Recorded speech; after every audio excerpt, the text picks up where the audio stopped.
Mari kita berdoa. Engkau sangat mengasihi kami Tuhan. Engkau mendengarkan suara kami dan permohonan kami. Engkau menyendengkan telingamu kepada kami. Bahkan Engkau memberikan keselamatan kepada kami. Pada saat ini kami mau mengingat kasih-Mu yang besar, yang menyelamatkan kami itu. Dan kami mau percaya bahwa Engkau adalah Allah yang maha kasih dan adil, Allah yang maha penyayang. Kami datang kepadamu, akan menerima sabdamu yang kudus, dan biarlah kembali tenang jiwa kami, oleh karena kebaikan Tuhan yang telah Engkau nyatakan kepada kami. Nyatakanlah kepada kami Tuhan pada saat ini firman-Mu yang akan memperkuat relasi kami dengan Tuhan dan juga relasi kami dengan sesama kami. Di dalam Kristus Tuhan kami berdoa. Amin. Bapak, Ibu, dan saudara-saudara yang terkasih, firman Tuhan diambil dari 1 Korintus 11 ayat 17 sampai dengan 34.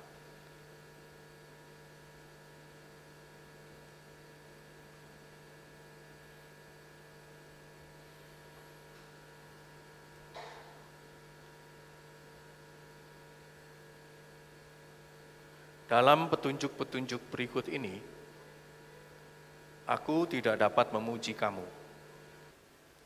Sebab pertemuan-pertemuanmu tidak mendatangkan kebaikan, tetapi mendatangkan keburukan. Sebab pertama-tama aku mendengar bahwa apabila kamu berkumpul sebagai jemaat, ada perpecahan di antara kamu, dan hal itu sedikit banyak aku percaya.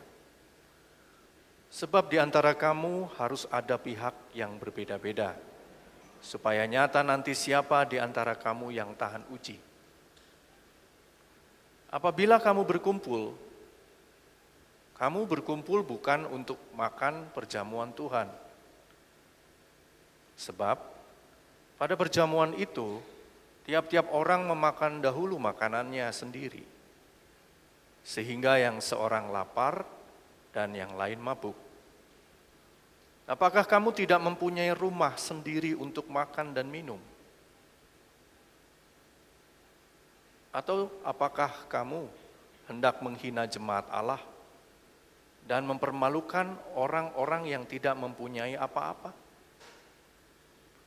Apakah yang kukatakan kepada kamu memuji kamu? Dalam hal ini aku tidak memuji. Sebab apa yang telah kuteruskan kepadamu, telah aku terima dari Tuhan, yaitu bahwa Tuhan Yesus pada malam waktu ia diserahkan mengambil roti, dan sesudah ia mengucap syukur, ia memecah-mecahkannya dan berkata, inilah tubuhku yang diserahkan bagi kamu, lakukanlah ini sebagai peringatan akan aku. Demikian juga ia mengambil cawan sesudah makan lalu berkata, cawan ini adalah perjanjian baru yang dimateraikan dengan darahku. Lakukanlah ini setiap kali kamu meminumnya sebagai peringatan akan aku. Sebab setiap kali kamu makan roti ini dan minum cawan ini, kamu memberitakan kematian Tuhan sampai ia datang. Jadi siapa saja dengan cara yang tidak layak makan roti atau minum cawan Tuhan, ia berdosa terhadap tubuh dan darah Tuhan. Karena itu hendaklah tiap-tiap orang menguji dirinya sendiri, dan baru sesudah itu ia makan roti dan minum dari cawan itu. Sebab siapa yang makan dan minum tanpa mengakui tubuh Tuhan, ia mendatangkan hukuman atas dirinya. Sebab itu banyak di antara kamu yang lemah dan sakit, dan tidak sedikit yang meninggal. Kalau kita menguji diri kita sendiri, hukuman tidak menimpa kita. Namun, kalau kita menerima hukuman dari Tuhan, kita dididik supaya kita tidak akan dihukum bersama dunia. Karena itu saudara-saudaraku, jika kamu berkumpul untuk makan, hendaklah kamu saling menunggu. Kalau ada orang yang lapar, baiklah ia makan dahulu di rumahnya, supaya jangan kamu berkumpul untuk dihukum. Hal-hal yang lain akan kuatur kalau aku datang. Demikianlah sabda Tuhan. Berbahagialah kita semua yang mendengarkan sabda Tuhan ini, serta memelihara dan melakukan dalam hidup setiap hari. Hosiana.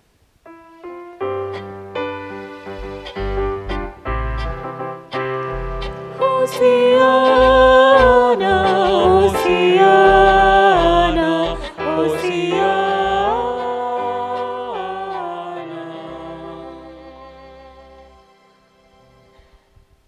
Bapak, Ibu, dan Saudara yang terkasih, mungkin di antara kita ada yang tahu alat ini.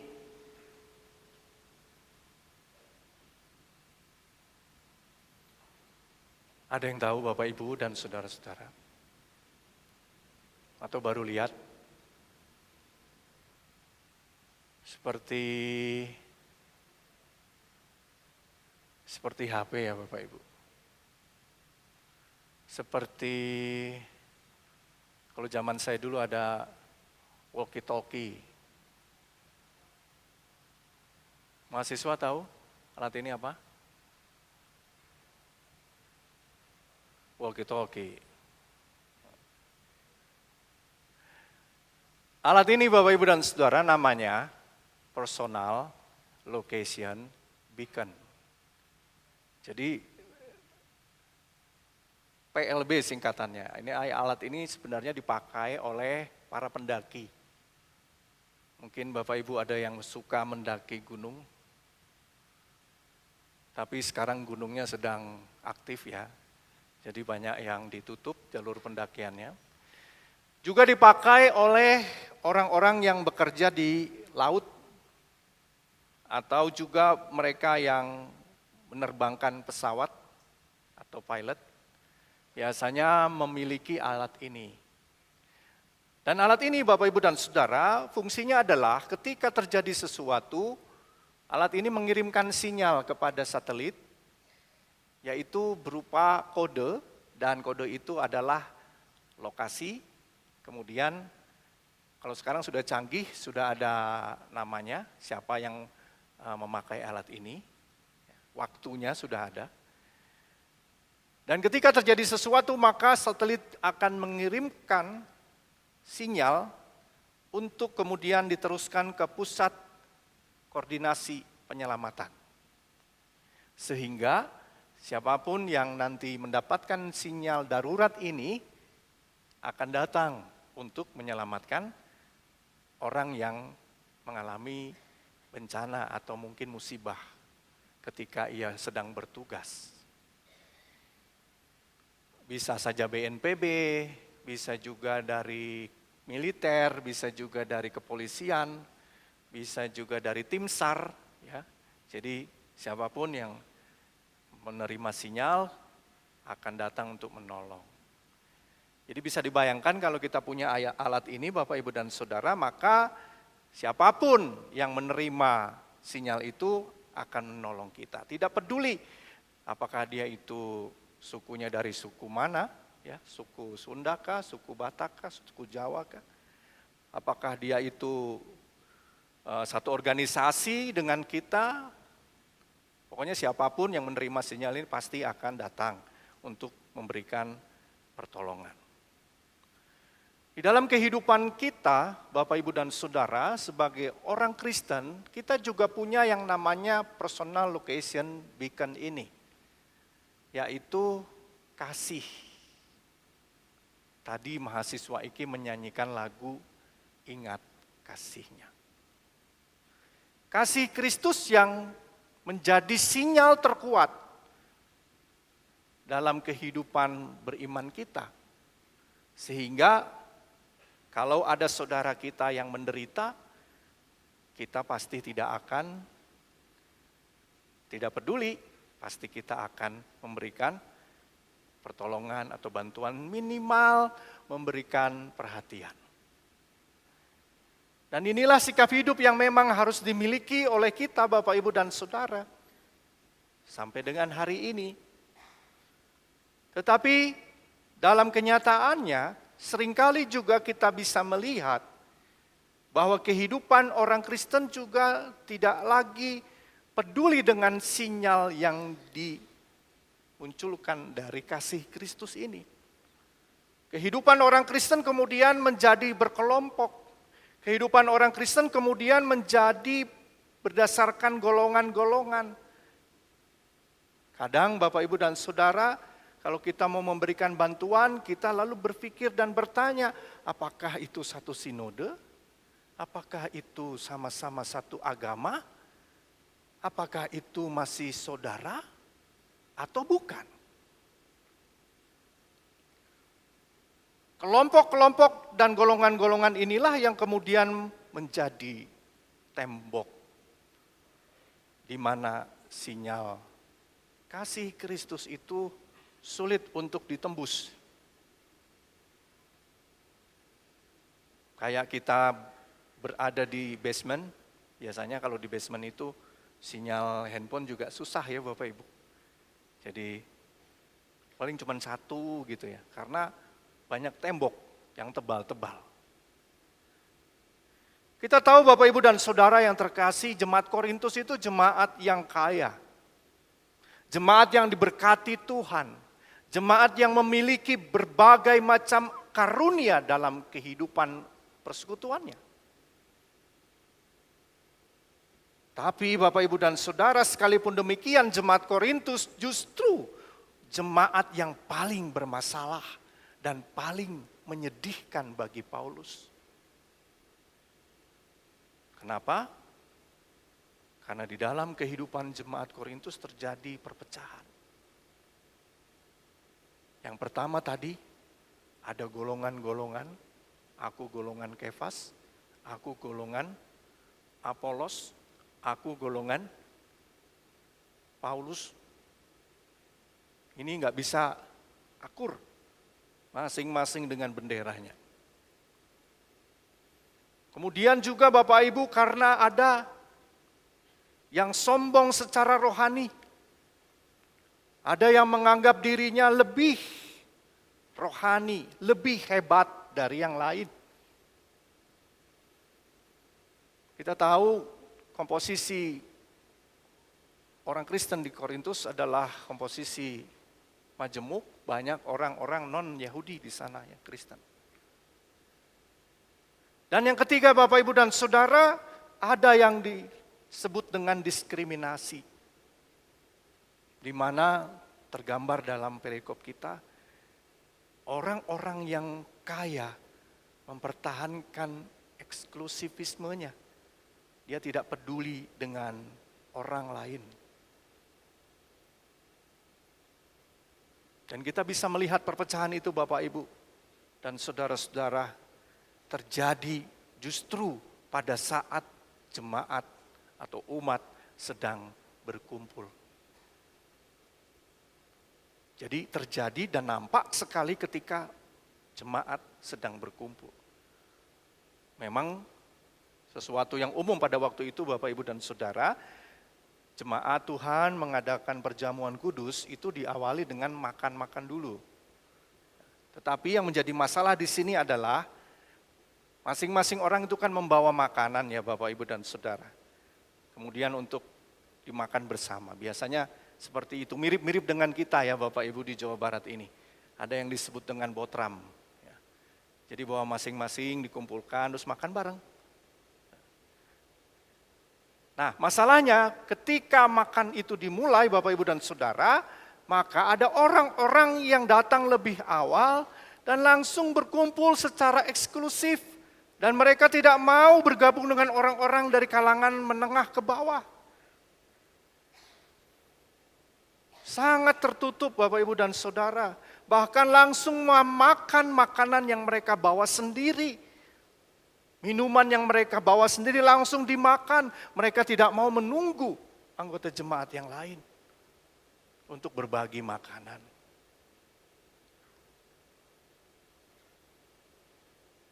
Jadi bisa dibayangkan Bapak Ibu dan Saudara, sementara mereka kenyang, yang lain mungkin yang baru datang yang memang tidak punya apa-apa, kelaparan.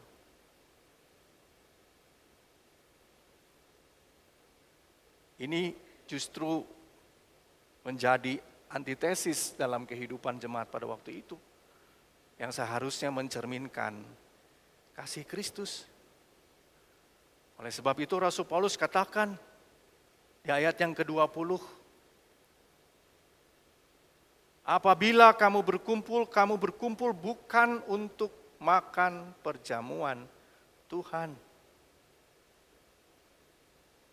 Sikap dan perilaku eksklusif dan tertutup Bapak Ibu dan Saudara, sikap tidak mau berbagi yang dipraktekkan oleh sebagian orang pada waktu itu, bukan hanya berdampak pada kehidupan jemaat yang tidak sehat, tetapi jelas dikatakan di sana, sikap seperti itu bertentangan dengan makna perjamuan Tuhan. Paulus kemudian menegur lagi dengan banyak pertanyaan. Apakah kamu tidak punya rumah sendiri untuk makan dan minum? Ayat 22. Atau apakah kamu hendak menghina jemaat Allah dan mempermalukan orang-orang yang tidak punya apa-apa? Apakah yang kukatakan kepada kamu? Apakah aku memuji? Kata Rasul Paulus. Tegas dikatakan di sana, dalam hal ini aku tidak memuji kamu. Jadi Bapak Ibu dan Saudara yang terkasih, dalam situasi seperti itulah Tuhan Yesus kembali lagi diingat oleh Rasul Paulus perkataannya. Ketika Tuhan Yesus terakhir makan bersama dengan para murid, Rasul Paulus mengutip itu, dan untuk mengingatkan jemaat Korintus akan makna perjamuan kudus yang sedang mereka rayakan. Perjamuan kudus itu Bapak Ibu dan Saudara dirayakan untuk mengingat akan karya Kristus. Bukan hanya menyelamatkan mereka, tetapi meruntuhkan tembok-tembok pemisah di antara mereka. Supaya apa? Supaya jemaat Korintus menjadi satu keluarga Allah. Kalau ada tembok kan tidak terhubung Bapak Ibu, sinyalnya putus, tidak terkoneksi, karena ada tembok yang tebal. Dan Rasul Paulus ingin ketika mereka memakan roti dan meminum cawan, mereka akan mengingat tubuh Kristus yang telah dicurahkan, darahnya juga yang telah dicurahkan, dan Kristus memberi dirinya untuk menyelamatkan dan mempersatukan mereka. Dan inilah semangat keterhubungan Bapak Ibu dan Saudara. Memberi diri, berbagi. Dan inilah yang harus terjadi juga dalam kehidupan kita pada saat ini.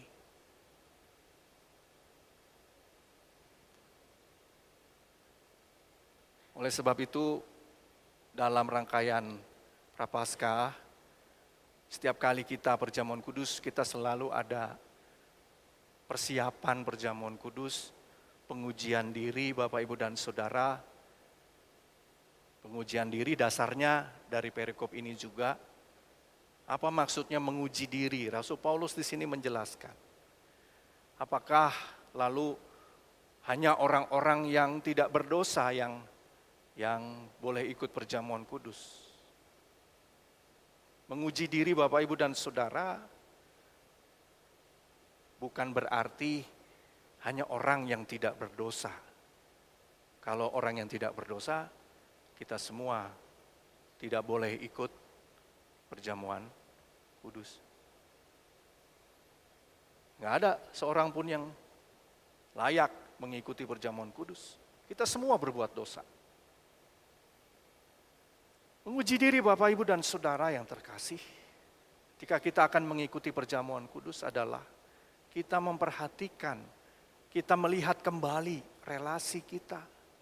Apakah selama ini relasi kita terputus? Tidak lagi terkoneksi Bapak Ibu dan Saudara? Apakah selama ini kita membangun tembok terlalu tebal di Kebon Jati 108 ini? Sehingga kita tidak peduli dengan kehidupan yang ada di sekitar kita. Kita merasa nyaman dan aman. Itu yang harus kita cek Bapak Ibu dan Saudara. Setiap orang yang mengikuti perjamuan kudus harus memastikan terlebih dahulu bahwa mereka punya relasi yang baik dengan orang percaya lainnya, bahkan dengan orang lain yang berbeda. Dan itu dinyatakan dalam tindakan, yaitu berbagi, terbuka, mau menjalin relasi. Prinsip di dunia ini kan jika maka. Jika punya waktu, maka saya melayani. Jika saya punya uang, saya akan memberi. Jika saya punya persembahan, saya mau ke gereja. Jadi ukuran gereja teh persembahan. Tidak sedikit Bapak Ibu yang seperti itu. Malu Pak Pendeta nggak punya persembahan. Dikasih sama saya persembahan. Ke gereja bener. Tapi kalau saya nggak punya duit, nah itu kan jika saya tidak punya uang, saya nggak bisa ngasih anggota jemaat saya nggak punya persembahan, dia nggak pergi ke gereja gitu. Jika maka Bapak Ibu dan Saudara, seharusnya ketika kita meyakini perjamuan kudus itu adalah tempat di mana kita meneladani kasih Kristus yang terbuka, maka prinsipnya adalah Meskipun saya tidak punya apa-apa secara materi, tapi saya mau melayani. Meskipun tugas saya banyak, meskipun saya lagi bangkrut, meskipun saya hari ini di PHK, tapi saya tetap mau memperhatikan orang lain. Meskipun kita tidak punya uang, tapi kita masih tetap bersukacita. Amin. Itu prinsip orang Kristen di jemaat Kebon Jati, bukan di jemaat Korintus. Di jemaat Kebon Jati 108. Mari kita mengambil komitmen itu Bapak Ibu dan Saudara. Dan melalui simbolisasi pembasuhan kaki, maka kita mulai membongkar tembok itu supaya kita keep connected satu dengan yang lain. Amin.